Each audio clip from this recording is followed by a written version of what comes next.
गोस्वामी जी का जब जन्म हुआ तो बालक का जन्म होता है तो उसके दांत नहीं होते, पर गोस्वामी जी का जन्म हुआ तो सारे दांत थे उनके।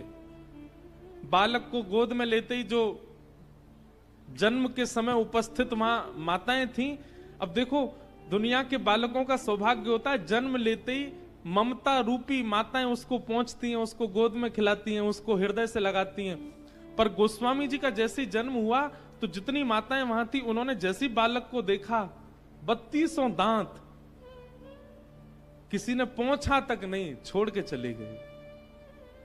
देख करके घबरा गए सब, ये कैसा बालक।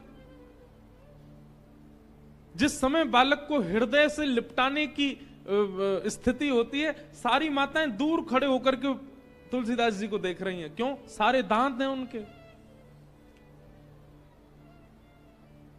और जब सब छोड़ करके चले गए तो छोटे से बालक को क्या पता होता है, पर गोस्वामी जी के मुख से स्वतः ही सबसे पहला शब्द भी प्रकट हो गया। जबकि जन्म लेते बालक से कुछ बोल नहीं पाता वो, लेकिन गोस्वामी जी बोल पड़े, राम। और गोस्वामी जी का प्रथम नाम ही रखा गया था, पूरे गांव में उनका नाम प्रचलित था, राम बोला। क्या नाम था? राम बोला। मां ने प्राण त्याग दिए। कितना सहा गोस्वामी जी ने। पिता ने मन में विचार किया, जो जन्म लेते ही अपनी मां को खा गया, ये शुभ बालक नहीं है। तो एक दासी वहां थी, उस दासी से कहा तुम ले जाओ इस बालक को अपने साथ में।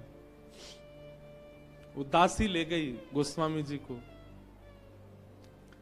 उनका लालन पालन करने लगी। लेकिन विधि का विधान, ठाकुर जी, लोग कहते हैं कितनी परीक्षा लेते हैं भगवान हमारी। सुनो गोस्वामी जी का चरित्र। थोड़े ही बड़े हुए थे, दासी के भी प्राण चले गए। दासी के गांव के लोगों ने जाकर के गोस्वामी जी के पिताजी से कहा कि आपका बालक है, आपने दासी को दे दिया था, अब उसके भी प्राण चलेगा, अब इसकी कौन देख रेख करेगा। तो पिताजी बोले, अरे मैं तो पहले ही समझ गया था कि ये शुभ नहीं है। जन्म लेती अपनी मां को खा गया, दासी को दे दिया, उसको खा गया, अरे ये जहां रहेगा सर्वनाश करेगा, मैं तो इसको नहीं रखूं। जिस काल में बालक को प्रेम चाहिए होते, उस काल में खेत में अकेले पेड़ के नीचे गोस्वामी जी बैठे हैं। उस समय बालक तो ये बोल भी नहीं सकता, ये पूछ भी नहीं सकता कि हे नाथ मेरा अपराध क्या है जो मेरे साथ ऐसा कर रहे हो आप। उस काल में बालक को केवल एक चीज की आवश्यकता होती है, भूख लगी तो कुछ मिल जाए बस। चुपचाप गोस्वामी जी बैठे रहते और मन में विचार करते, क्यों सब मुझसे दूर जाते हैं, क्यों मेरे पास कोई नहीं बैठता। जैसे सबके बालक गोदों में रहते, मैं क्यों नहीं उसका अधिकारी हूं।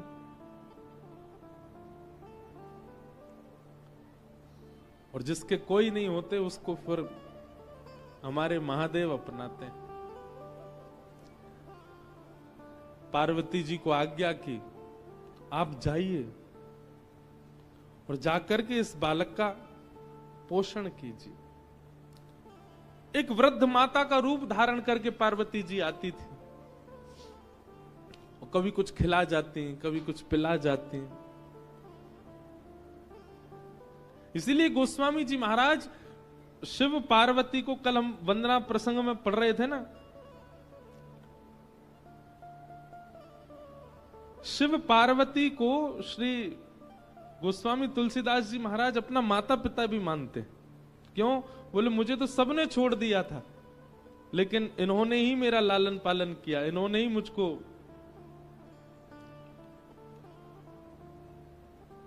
गुरु पित मात महेश भवानी, गुरु पित मात महेश भवानी, प्रणवउ दीन बंधु दिन दानी, प्रणवउ दीन बंधु दिन दानी।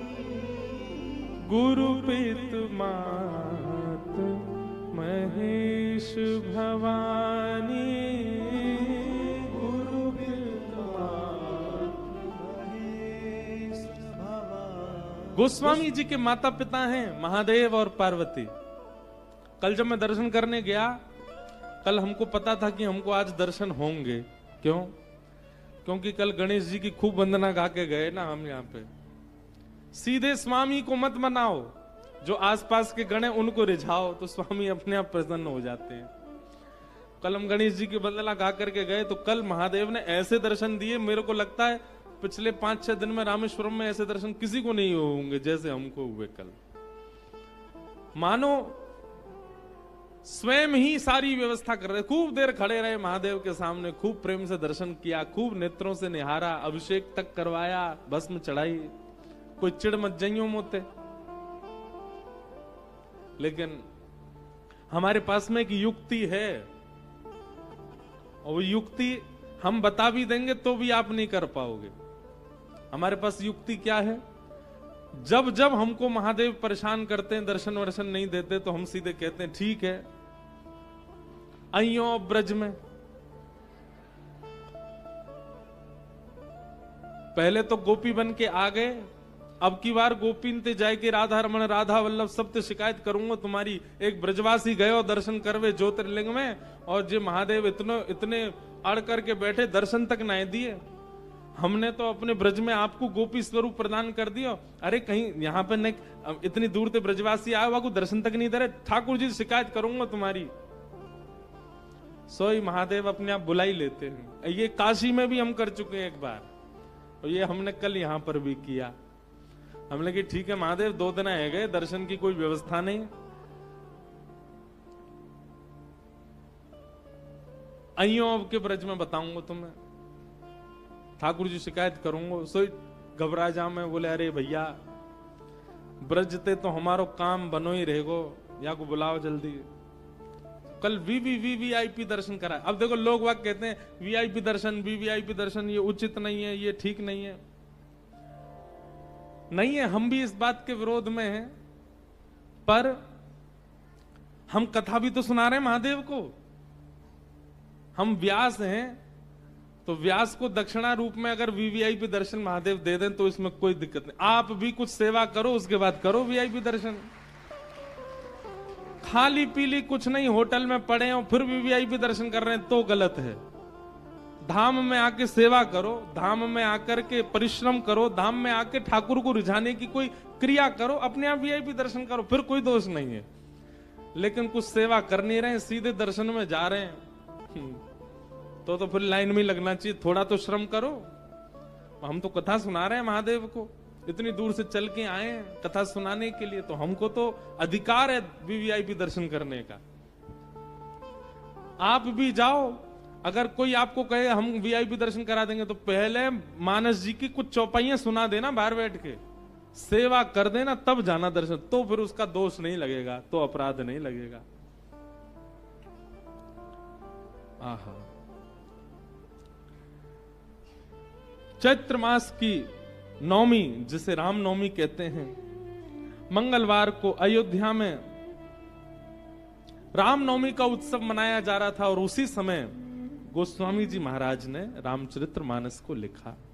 बोलो राजा रामचंद्र भगवान। इसका मतलब मानस कोई पोथी नहीं, कोई ग्रंथ नहीं, कोई किताब नहीं, कोई लिपिबद्ध नहीं, साक्षात राम जी ही हैं।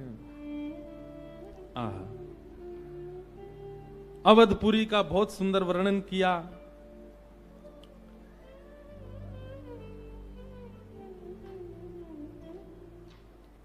रामचरितमानस में कैसा उसका स्वरूप स्वभाव सबका वर्णन किया।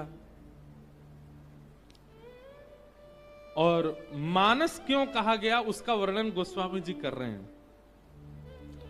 रचि महेश निज मानस राखा, पाई समहु शिव शिवासन बाखा।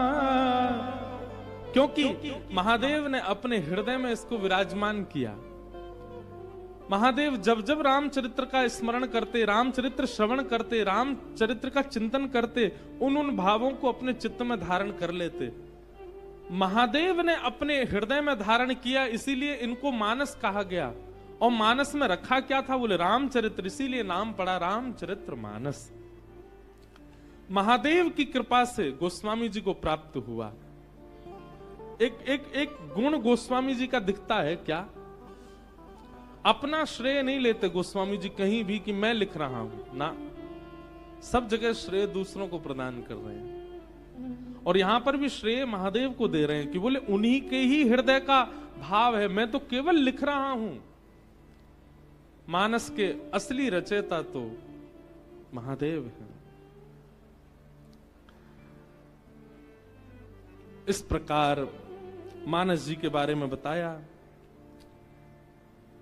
मानस जी में कैसे कैसे छंद हैं, सोरठा हैं आदि, उन सब का भाव बताते हुए गोस्वामी जी कहते हैं अब हम कथा क्रम की ओर चलें। आहा।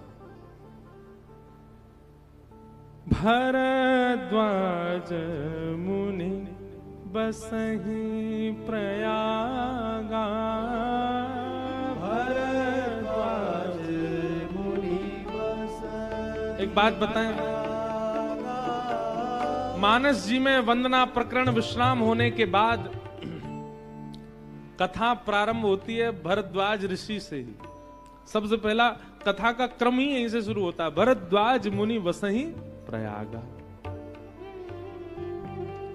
हम जो कथा कहने के लिए व्यास मंच पर बैठे, हमारा गोत्र भी भरद्वाज है, तो हमारा तो पूर्ण अधिकार है मानस जी को गाने का।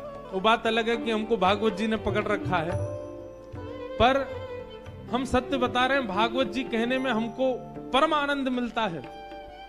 लेकिन भागवत जी हम सबको सुनाते हैं, मानस जी हम खुद को सुनाते हैं, इसलिए हमको मानस जी का एक अलग स्थान है चित्त में। मानस जी की कथा होती है, हम पूरे दिन तो पढ़ते हैं, पूरे दिन श्रवण करते हैं और इतना सुख मिलता है। क्यों?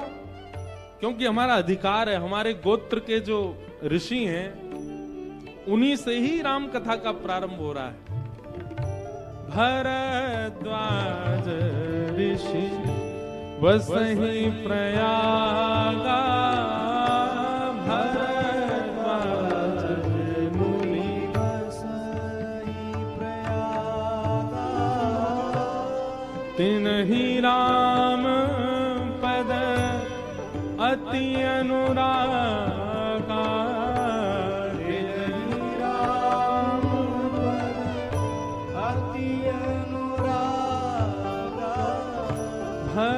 भरद्वाज मुनि बसहि प्रयागा,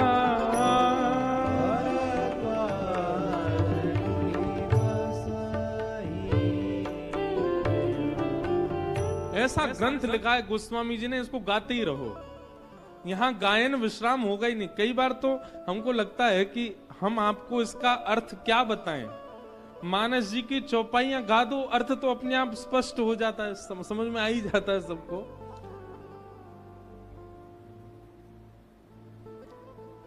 भरद्वाज मुनि प्रयाग में वास कर रहे हैं। माघ मेला चल रहा था और माघ मेला में सब लोग जाते हैं। अभी माघ शुरू होगा, इस बार महाकुंभ भी है प्रयाग का। याज्ञवल्क ऋषि भरद्वाज मुनि के आश्रम में विराज रहे थे। माघ मेला में सब अपना स्नान ध्यान और जो भी क्रम होता है सब पूर्ण करके, और जब अपने अपने घरों को, अपने अपने आश्रमों को प्रस्थान करने लगे, याज्ञवल्क मुनि जैसे ही प्रस्थान करने के लिए इक्तक हुए,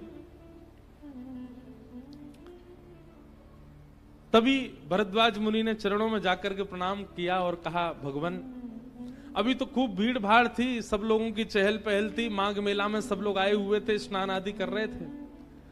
अब माघ मेला विश्राम हुआ, आप कहां चल दिए? याज्ञवल्क जी बोले अपने अपने आश्रम को जा रहे हैं, हम भी जा रहे हैं। भरद्वाज मुनि बोले अब तो थोड़ी शांति हुई है, अब तो सब लोग प्रस्थान कर गए, अब तो आप विराजिए। याज्ञवल्क्य जी प्रसन्न तो हुए, लेकिन बोले कि हे भरद्वाज जी, अकारण साधु को, महापुरुष को, विवेकी व्यक्ति को किसी स्थान पर अकारण नहीं रुकना चाहिए। कोई कारण हो रुकने का तो बात बने, पर अकारण कहीं उसका स्थिरत्व एक जगह नहीं होना चाहिए। कोई कारण उससे संपादित हो तो ठीक है। भरद्वाज जी बोले कारण नहीं होगा तो कारण प्रकट कर देंगे ना, पर आप रुकिए। मानस जी के छोटे छोटे भावों में कई चीजें सीखने की हैं। अकारण कभी कहीं मत जाओ, ना कहीं रुको। हम सत्य बता रहे हैं अपनी बात। कथा प्रारंभ के समय में और कथा से पूर्व भी बहुत घूमने की इच्छा होती थी। वहां जाएं, पहाड़ों पर जाएं, समुद्र के तट पर जाएं, उधर घूमने जाएं, विदेश यात्रा पर जाएं।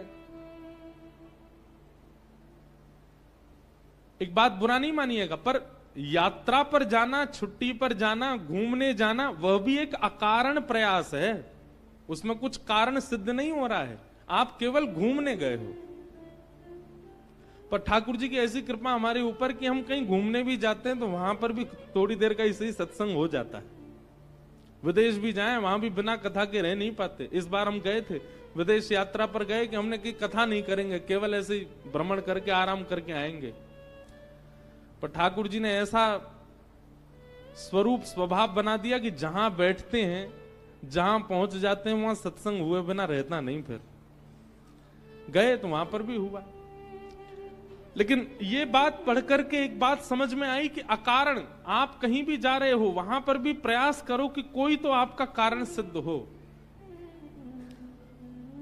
कभी आप हिमालय की यात्रा पर जाओ, समुद्र के तट पर भी जाओ, तो वहां पहले ढूंढ के जाओ। अगर कोई देव स्थान हो तो उसका दर्शन करने का भाव प्रथम रखो कि वो देखने जा रहे हैं, उनको प्रणाम करने जा रहे हैं। तो आपकी यात्रा अकारण नहीं होगी, उसमें कारण सिद्ध हो जाएगा। याज्ञवल्क्य जी बोले कि अकारण कहीं रुकना नहीं चाहिए। अब यहां रुकेंगे तो क्या करना है हमें? भरद्वाज जी तुरंत चरणों में बैठ गए। आहा,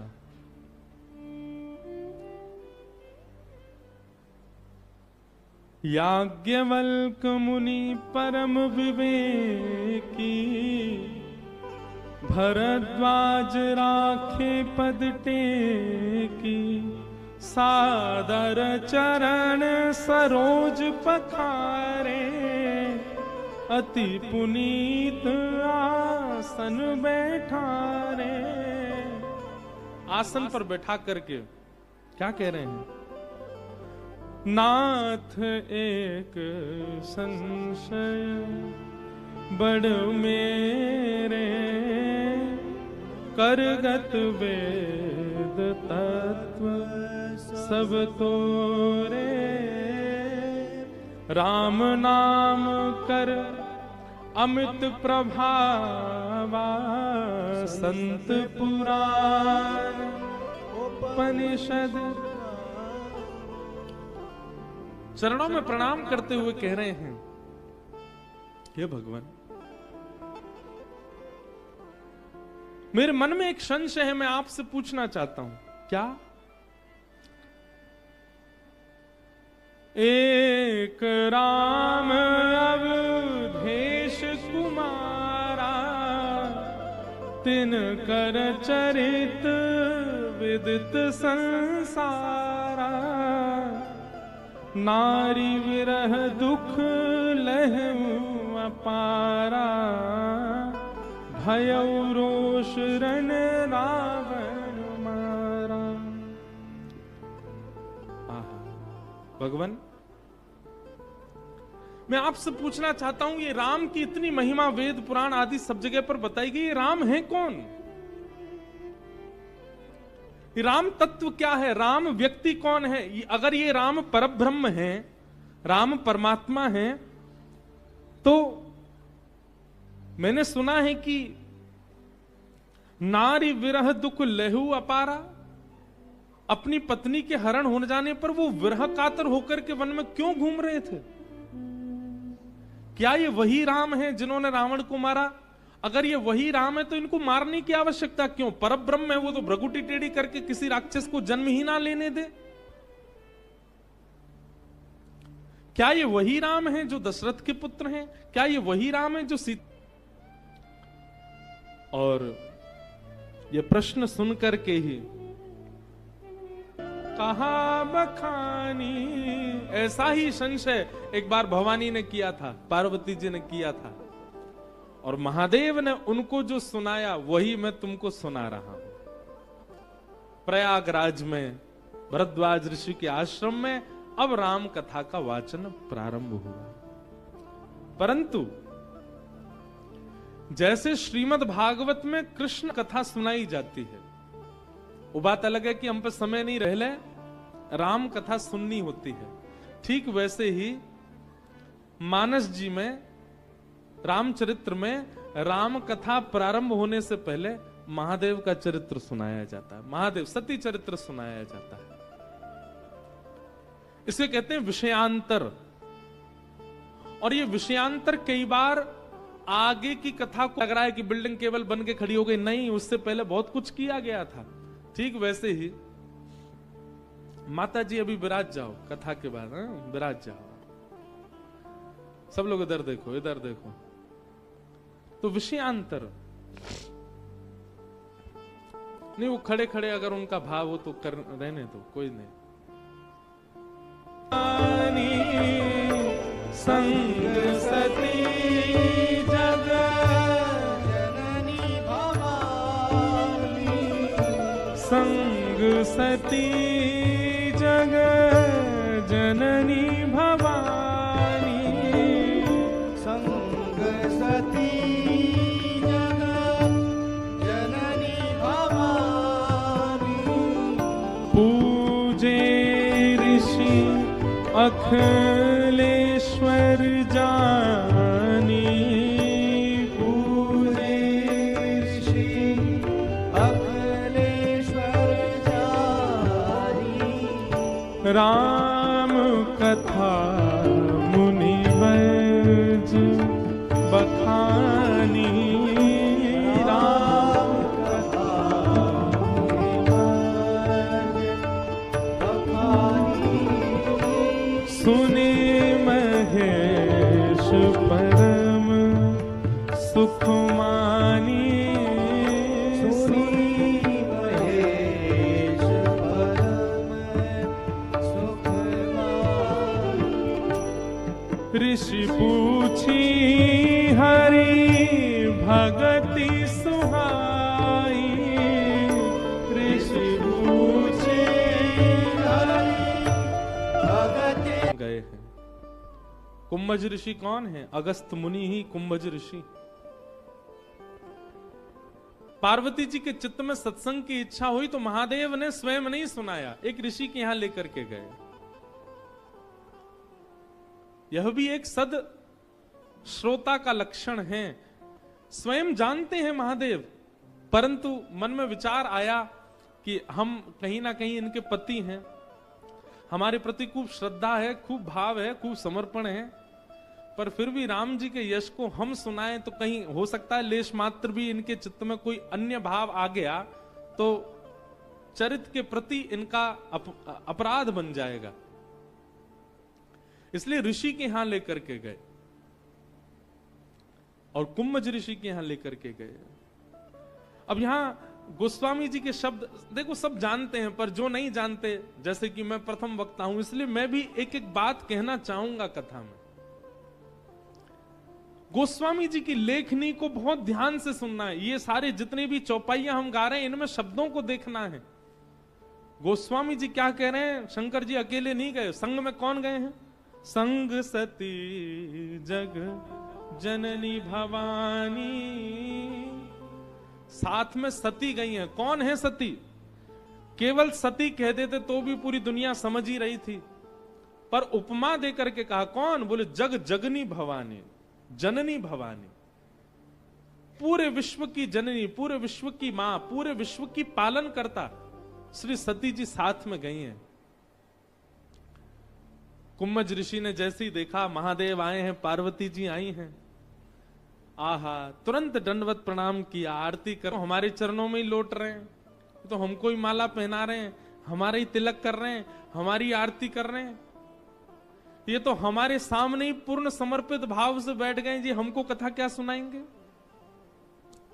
बंधुओं, एक बात याद रखिएगा, कभी भी किसी की दीनता पर ऐसा विचार मत कीजिएगा कि ये व्यक्ति शायद इतना योग्य नहीं है इसीलिए दीन बना है। नहीं, कभी किसी की दीनता पर इस प्रकार का प्रश्न मत कीजिएगा। आज सती जी से बहुत बड़ा अपराध हो गया एक भगवत वक्ता के लिए। वक्ता चाहे जैसा हो, भले ही आपसे उम्र में छोटा है, भले ही आपसे ज्ञान में भी इतना वयोवृद्ध नहीं है, भले ही आपसे धन में भी तीक्ष्ण है, वक्ता है, आपको उसको सम्मान देना होगा। आप वक्ता को सम्मान दीजिए, कथा अपने आप आपको परिवर्तित कर देगी। अगर वक्ता के प्रति आपका सम्मान का भाव नहीं है तो वही होगा जो सती जी के साथ में हो रहा है। संपूर्ण सती चरित्र में जो विचलनता आई है, जो डगमगाहट आई है, वो केवल इसलिए आई क्योंकि कथा और कथा के वक्ता के प्रति उनका ऐसा भाव हो गया। सती जी बोली, ये हमको क्या कथा सुनाएंगे, ये तो हमारे चरणों में लौट रहे हैं, हम तो इनसे जगदीश्वर के बारे में जानने आए थे, जे तो हमको ही जगदीश्वर मान रहे हैं, ये हमको क्या कथा सुनाएंगे। वक्ता के प्रति सूक्ष्म अपराध बन गया सती से। राम कथा मुनि वर्ज बखानी, सुनि महेश परम सुख मानी। महादेव की स्थिति तो ऐसी हो गई कि यहां कुम्मज ऋषि कथा सुना रहे हैं और महादेव भाव विह्वल होते जा रहे हैं। ऋषि पूछी हरि भगत सुभाई, कही शंभु अधिकारी पाई। महादेव अधिकारी हैं, इसीलिए उन्होंने जो भी कथा कुम्मज ऋषि ने सुनाई उसको प्रेम से श्रवण किया। कथा श्रवण करने, कुछ दिन तक कथा श्रवण करने के बाद मुनि सन विदा माग त्रिपुरारी, चले भवन संग दक्ष कुमारी। पहले क्या कह रहे थे, बोले कुम्भज ऋषि की यहां कथा सुनने के लिए जब आए तो संग में कौन आए, संग सती जग जननी भवानी। और अब कथा सुनने के बाद वापस जा रहे हैं तो गोस्वामी जी कह रहे हैं मुनि सन विदा माग त्रिपुरारी, चले भवन संग दक्ष कुमारी। अब सती नहीं है वो, अब जगनी भवानी नहीं है, अब जगत जननी नहीं है, अब कौन है, बोले दक्ष। दक्ष माने की अहंकार, उसकी पुत्री, अहंकार की बेटी अब साथ में जा रही है। क्यों? एक वक्ता का अपमान किया है, एक वक्ता के प्रति मानसिक अपराध किया है सती जी ने। श्री चैतन्य महाप्रभु से सीखिए। चैतन्य महाप्रभु के चरित्र में आता है कि वक्ता चाहे जैसा हो, उसके मुख से कृष्ण निकलता है ना, महाप्रभु जी वहीं बाहु विह्वल होकर के गिर पड़ते हैं। उन्होंने कभी भी वक्ता को किसी रूप या स्वरूप से आकलन नहीं किया। वक्ता है वो पूजनीय है, वंदनीय है। हम एक बात कहें, कथा चाहे कितनी अच्छी हो, वक्ता के प्रति केवल जब तक वो व्यासपीठ पर है तब तक सम्मान रखो। आप सब रखते हैं हमारे प्रति, हम अपने लिए नहीं कह रहे हैं ये बात, हम सबके लिए कह रहे हैं, चाहे कोई वक्ता हो दुनिया में। आजकल कलयुग में भी ऐसी स्थिति आ गई कि कई वक्ता भी, अब ये अपराध तो हमसे भी बनना, पर हम सन्मुख जाके तो दंडवती करते हैं। कई वक्ता भी कथा नहीं करते मंच पर बैठ करके, केवल सामाजिक चर्चाएं ज्यादा होती हैं, फिल्मी गीत होते हैं और भी कुछ बहुत कुछ होता है। पर फिर भी सती चरित्र से ये सीखो, कोई व्यास मंच पे बैठे हैं उनको प्रणाम ही करो। हाँ, जब वो व्यास मंच से नीचे आ जाएं तब आप उनको समझा सकते हैं, आप बता सकते हैं कि आप ठीक कर दीजिए, या जो भी वक्ता ऐसा करते हैं उनको आप बोल सकते हैं। पर जब वो व्यास मंच पर हैं उस समय आप सामने बैठ करके उनके प्रति कुभाव मत लाइए। वो जो कुछ भी कह रहे हैं उसमें राम तो बोल रहे हैं, उसमें कृष्ण तो बोल रहे हैं, उसमें शिव तो बोल रहे हैं, उसमें महादेव तो बोल रहे हैं, उसी से ही सम्मान प्रकट कीजिए।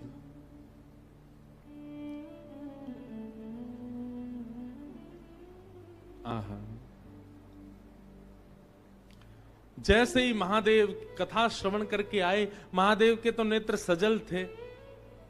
महादेव की तो स्थिति ऐसी है कि जब से कुंभज ऋषि के आश्रम से चले थोड़ी देर चलते हैं और फिर बैठ जाते हैं, और बैठ करके भाव में भर करके राम जी को स्मरण करके रोने लग जाते हैं। कथा ऐसा ही कर देती है, ना चल पाएंगे, ना बैठ पाएंगे, ना घूम पाएंगे। महादेव की स्थिति ऐसी हो गई है, बस बार बार रुदन करके प्रतीक्षा कर रहे हैं, ठाकुर जी मुझे दिख जाओ, ठाकुर जी मुझे मिल जाओ, एक बार दर्शन दे दो। आहा,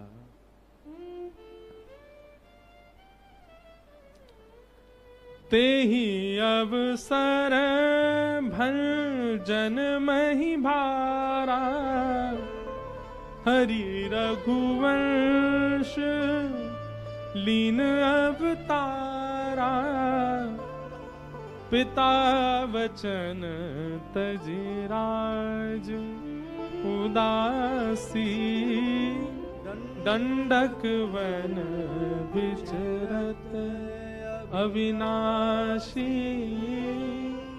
यहां महादेव विरह आतुर हो रहे थे कथा श्रवण के बाद, और उसी समय पिता की आज्ञा मान करके जहां रघुवंश अवतार हुआ था, राम जी का अवतार हुआ था, वो पिता की आज्ञा मान करके वन में चले गए थे। और दंडक वन में भ्रमण करते करते सीता जी का हरण आदि हुआ था, और उसी समय राम जी वहां किशोरी जी को खोजते हुए विरह विलाप कर रहे थे, और उसी समय महादेव और सती उसी दंडक वन से गुजर रहे थे।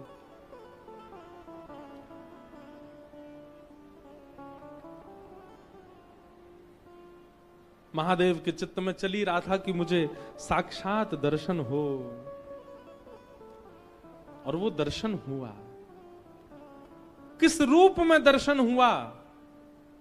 विरह विकल नर इव रघुराई, खोजत विपिन फिरत दो भाई, कबहु जोग वियोग न जाके, देखा प्रगट विरह दुख ताके, शंभु समय तेहि राम ही देखा, उपजाहि अति हर्ष विशेषा।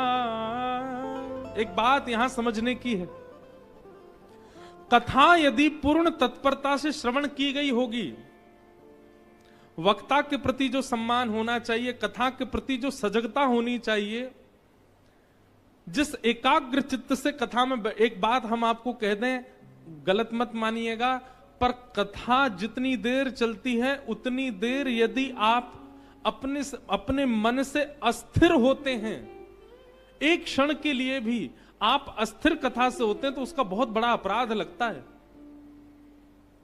और ये बात हम नहीं कह रहे हैं, महाराष्ट्र के संत हुए श्री नामदेव जी महाराज, श्री नामदेव जी महाराज अपने एक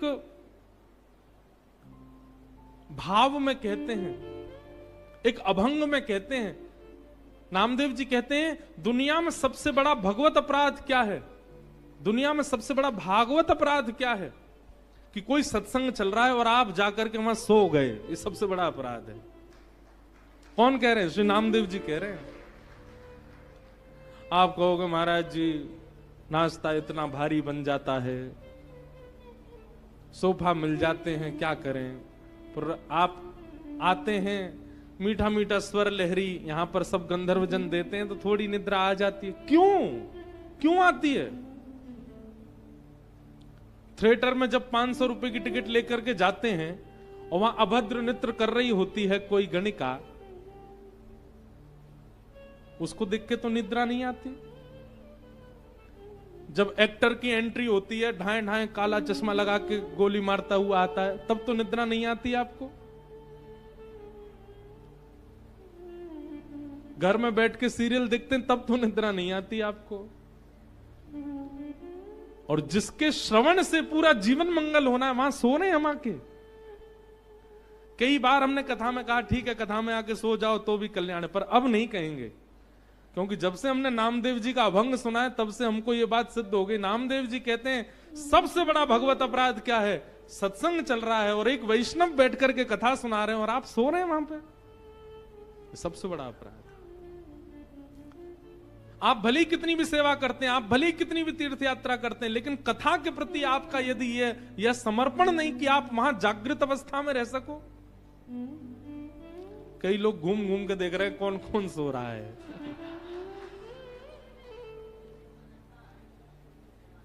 निद्रा नहीं। अब आप ये सोचिए, हम तो मानव हैं, साक्षात पराम्बा जगदम्बा जगत जननी भवानी, उनसे इतना सा अपराध कथा के प्रति बन गया। पूरी रामचरित्र का प्रारंभ भी वहीं से हो गया। सीता सती वियोग ही वहीं से प्रारंभ हो गया। कितना कुछ बिगड़ गया केवल कथा के प्रति असम्मान करने से। हम आके सो जाते हैं कथा में? नहीं। हम कल से जब से ये चरित्र पढ़ रहे हैं ना, हमारे मन में एक ही बात घूम घूम के आ रही है कि मानस जी के प्रारंभ में सती चरित्र में कथा और कथा वक्ता के प्रति कितनी सतर्कता रखने की यहां पर बात बताई जा रही है। व्यास मंच के बिल्कुल सन्मुख बैठ करके आप व्यास मंच को वो सम्मान नहीं देते, केवल 2.5 घंटे। कितना बड़ा अपराध कर रहे हैं आप।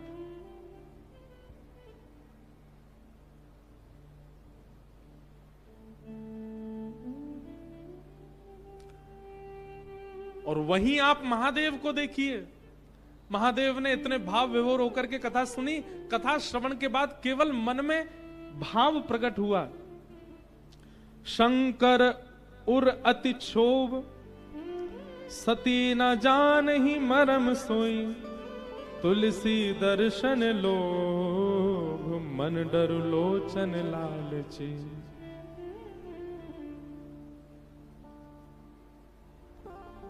शंकर जी को बहुत क्षोभ है इस बात का कि सती मेरे साथ गई और इसने कथा को भाव से श्रवण नहीं किया। लेकिन शंकर जी के चित्त में है कि मुझे राम जी का दर्शन हो जाए। और उसी अवसर विरह विकल नर इव रघुराई, कथा में सजग रहने का यह फल मिला है कि कथा विश्राम होते ही कुछ ही क्षणों में ही राम जी का प्रत्यक्ष दर्शन हो गया। महादेव को दिख गए सामने। आहा, जैसे ही दिखे हैं राम जी दूर से दिखने लगे। और राम जी की स्थिति क्या है? विरह व्याकुल हैं राम जी।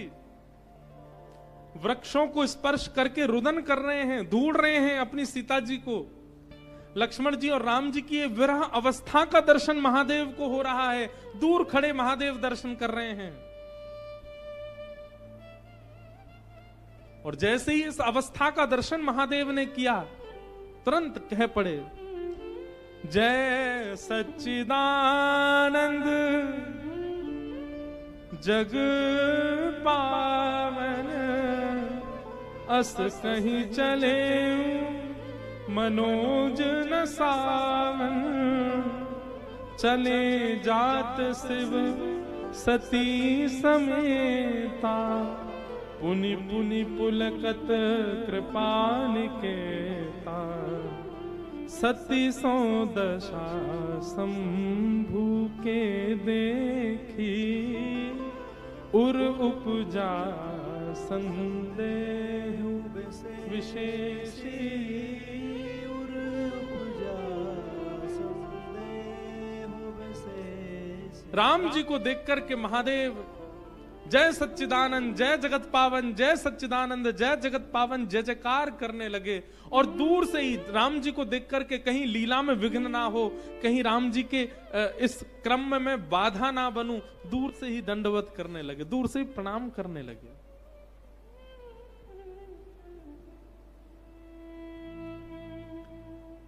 इस अवस्था को देख सती मन में विचार करने लगी, ये क्या हो रहा है, ये किसको वंदन कर रहे हैं? ये विरह आतुर दो राजकुमार घूम रहे हैं, वनवासी राजकुमार घूम रहे हैं, और उनको देख करके हमारे पति परमेश्वर साक्षात जगत नियंता जगदाधार देवादिदेव महादेव उनको प्रणाम कर रहे हैं।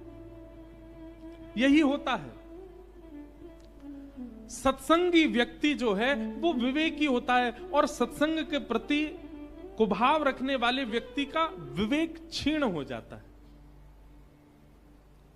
वो समझ ही नहीं पाता कि ये सब स्थिति व्यवस्था क्या चल रही है।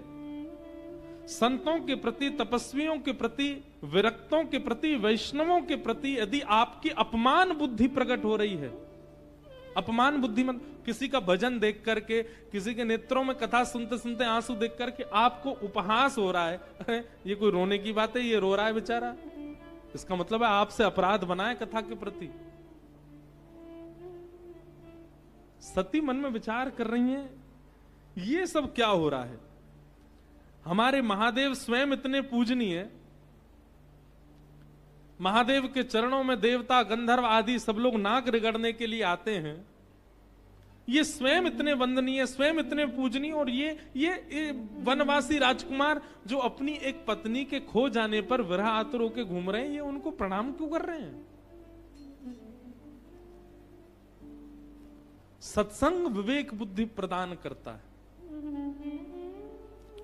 सत्संग हमारी स्थिति को ऐसा बना देता है कि हम फिर परिस्थिति समझने लग जाते हैं, पर परिस्थिति देख करके मन में संशय उत्पन्न होना, ये एक प्रकार का सत्संग के प्रति अपमान जब होता है तब ऐसी स्थिति बनती है।